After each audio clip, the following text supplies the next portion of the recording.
Hello, my name is Marni Penner, and in this video I'm going to talk about all the different emotions we feel when we have a child with special needs. I have 4 children. They are 10, 9, 7, and 5, and my third child has autism. So I'm going to walk you through all the different emotions I felt as a mother of a special needs child.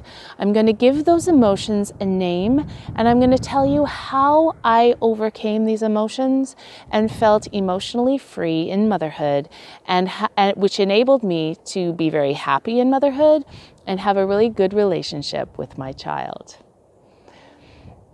The reason why it's important to know about these emotions is because if we do not know that these emotions are common, that other mothers have experienced them, and if we don't have a name for them, then they can really hurt us inside, and they can morph into secondary emotions like anxiety, depression, and other painful secondary emotions. The first emotion I felt was denial. When he was born, he couldn't look into my eyes, but I didn't want to see this. I kept telling myself, he's fine, he's fine, he's fine. And I had forgotten that my first 2 children had been looking me in the eyes, right? I didn't want to see it. It was finally when he was 2 months old and a doctor pointed it out to me that I was able to finally see this. Now, they told me that he would be able to see. They didn't know how much, but it was a visual problem in the brain and to not worry too much about it. So I carried on, and his development was very slow in all areas. And he didn't look at me when I called his name. And it was hard to know, is this a vision problem or is this autism? So whenever I would try to tell people, I think there's a problem, maybe he has autism, nobody would take me seriously. Oh, he's fine, right? And so it was hard to get out of denial when everybody else was also in denial, right? The second emotion I felt was guilt about the past. 3 months before I conceived my son, they told me that I had to have an amalgam filling removed, right? And I felt that they didn't remove that filling very well. You know, I just had this feeling like there was too much mercury in the air and that I had, inhaled mercury vapor, right? And I was feeling dizzy and stuff, and no one would believe me. Oh, Marni, you're fine. You're. So I was like, okay, I'm fine. And then I conceived him 3 months after that. And so now that I was seeing problems in my son, I was consumed with guilt. What if this was caused by mercury poisoning in the womb, right? And this guilt was creating a wall between my child and I. I was supposed to be doing these early intervention exercises with him.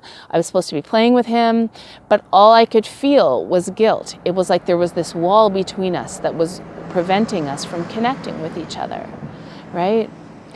And I remember saying to my friend, we're always telling mothers what not to do, but we're never telling mothers, what do you do when you actually did something that hurt your child and you can't forgive yourself? Like, what can you do in that situation, right? So then finally, I was in the Coach Academy to become an anxiety and depression coach.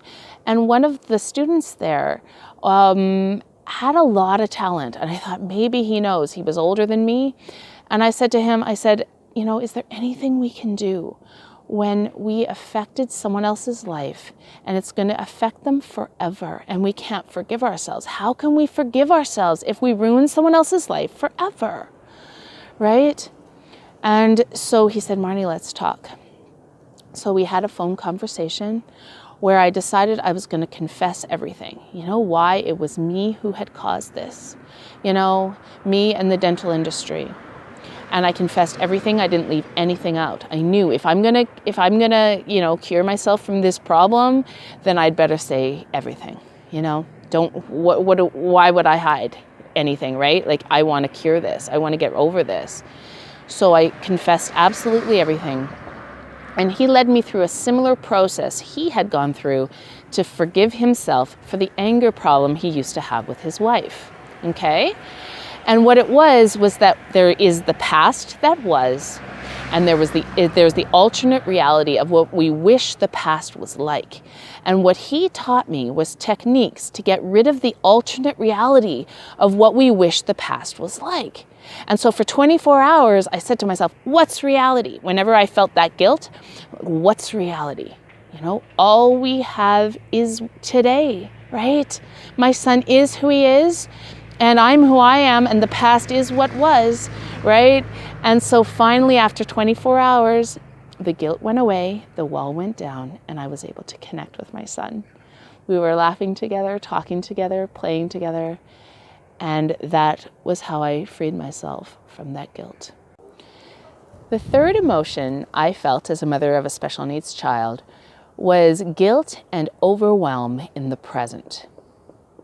There's this societal belief that it's mothers who develop their children, right? It's not nature, it's mothers.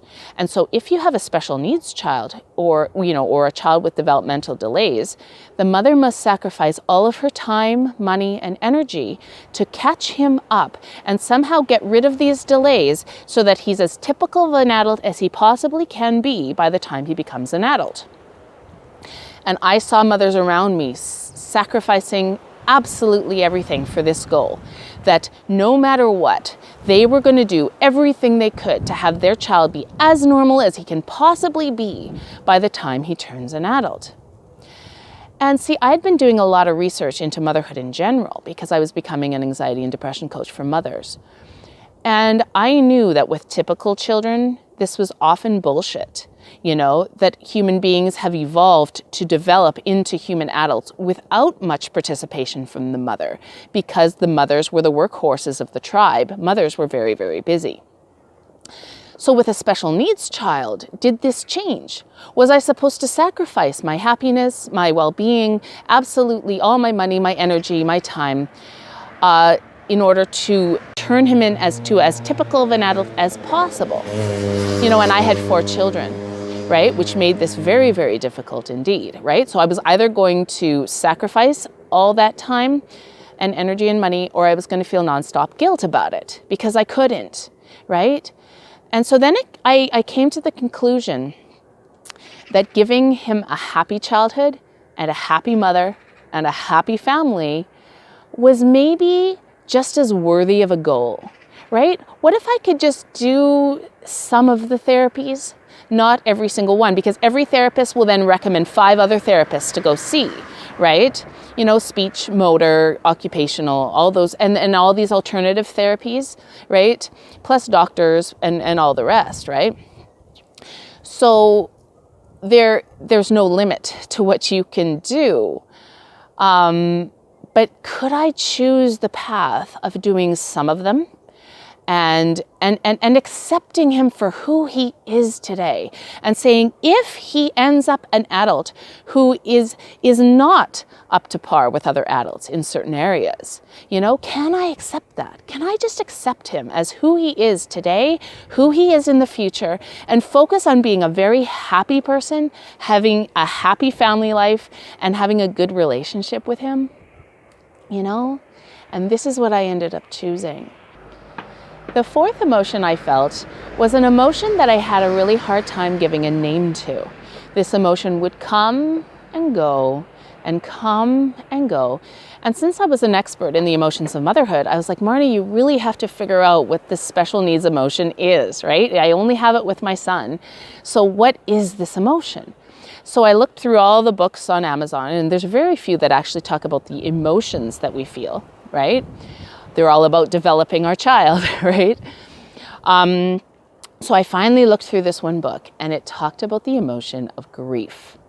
It said parents of special needs children feel grief throughout their child's life. We feel grief whenever we're reminded that our child is not typical. For example, at their birthday, right?